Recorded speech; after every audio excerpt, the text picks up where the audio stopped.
जय श्री कृष्ण। राधे राधे। ज्येष्ठ मास महात्म्य का 15वां अध्याय, जिसमें हम गंगा अवतरण कथा वर्णन के बारे में और जानकारी प्राप्त करेंगे। स्कंद जी कहने लगे कि हे ऋषियों, कपिल मुनि ने राजा सगर और ऋषि गणों से पूछा कि आप कौन हैं और कहाँ से आए हैं तथा मेरे पास आने का कारण क्या है।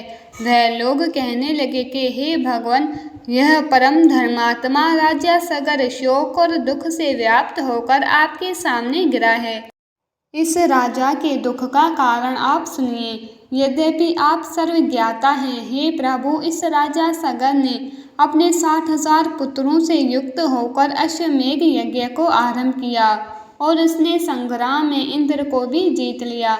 जब यज्ञ आरंभ हुआ और 60,000 पुत्रों और बहुत सी सेना से सहित यज्ञ के अश्व को जगती तल पर छोड़ दिया गया, तब वह घोड़ा फिरता हुआ अकस्मात अदृश्य हो गया। उसके अदृश्य होने पर उन वीरों ने बिल पर्यंत त्रिलोक्य में उसको खोज किया और समस्त पृथ्वी तल के भागों को देखा।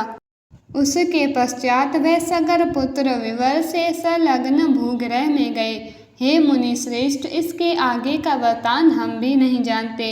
उनकी बातें सुनकर समाधि के द्वारा सब समाचार जानकर कपिल ऋषि बोले कि हे ऋषियों, इस कर्म को गुप्त रूप से करने वाला इंद्र है। यज्ञ के घोड़े को मेरे पास बांधकर वह स्वयं अपने लोक को चला गया। सगर पुत्र तथा राज्य के मंत्री और अश्व के रक्षकों ने मुझको चोर समझकर बांध दिया और मारने पीटने लगे। तदंतर मेरी क्रोधा अग्नि से सब सगर पुत्र आदि जल गए। मैंने उनको जानकर भस्म नहीं किया। ऋषि श्रेष्ठ कपिल ने इस प्रकार कहकर अत्यंत दुख प्रकट करते हुए विलाप करके स्वयं अपने हाथों से राजा सगर को उठाकर अपने हाथ से उसके मुख कमल को पहुँचा और मधुर वचन बोले कि हे राजश्रेष्ठ, भय मत करो, तुम अपने राज्य को जाओ। तुम्हारा 100वां यज्ञ मेरे वरदान से पूर्ण हुआ। मेरे प्रताप से तुमको अवश्य महेंद्र पद मिलेगा। और इंद्र ने जो दुष्टता की है, वह दुष्ट बुद्धि के कारण अहिल्या में उसकी कामुक बुद्धि होगी और गौतम ऋषि के श्राप से परभाग योनि से चिंतित होगा।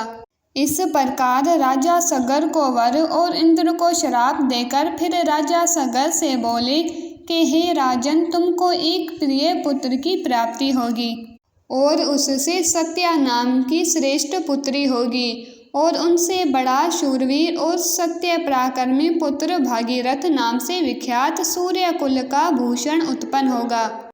वह शस्त्र और अस्त्र विद्या में कुशल, नीतिमान, सत्यमान और पवित्र आचरण वाला होगा। वह समस्त पृथ्वी को जीतकर अति दुष्कर तप करेगा।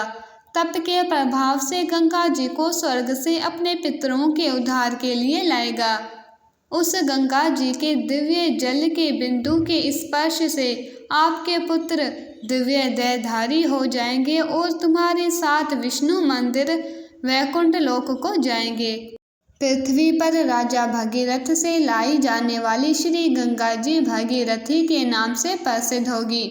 महात्मा कपिल ऋषि के वचन सुनकर राजा सगर ने कपिल देव जी का ऋत्विजों के सहित पूजन किया और नमस्कार करके अपने नगर को चले गए।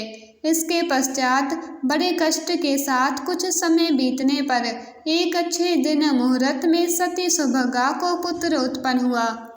अनेक गुणों से युक्त दूसरे जयंत यानी इंद्र के पुत्र उनके समान था। वशिष्ठ ऋषि ने आकर उस पुत्र का जात कर्म आदि संस्कार किया। उसके जन्म के समय गौदान तथा अनेकों और दूसरे दान देकर अन्य जनों को वस्त्र, धन आदि देकर प्रसन्न किया।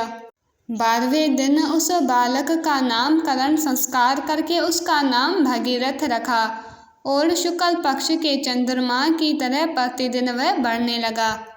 उपनयन समय आने पर राजा सगर ने विधिवत अपने पौत्र का उपनयन संस्कार किया। वह राजपुत्र 16 वर्ष की आयु के पूर्व ही हाथी, घोड़ा, रथ आदि समस्त विद्याओं और कलाओं का पूर्ण ज्ञाता हो गया। उसको समस्त गुणों से पूर्ण राज्य भार को सहन करने में समर्थ महान तेजस्वी जानकर तथा मंत्रियों के साथ विचार करके उस सुजन्मा भागीरथ को राज्य दे दिया। राजा भगीरथ अपने पितामह का राज्य पाकर समस्त भूमंडल पृथ्वी का पुत्रवत पालन करने लगा, क्योंकि वह पूरी पृथ्वी का राजा था। अपने प्रजा को अपने बच्चों के समान मानते हुए और अपनी प्रजा का पालन करने लगा। इति श्री ज्येष्ठ मास महात्म्य गंगा अवतरण कथा वर्णन 15वां अध्याय संपूर्ण। राधे राधे।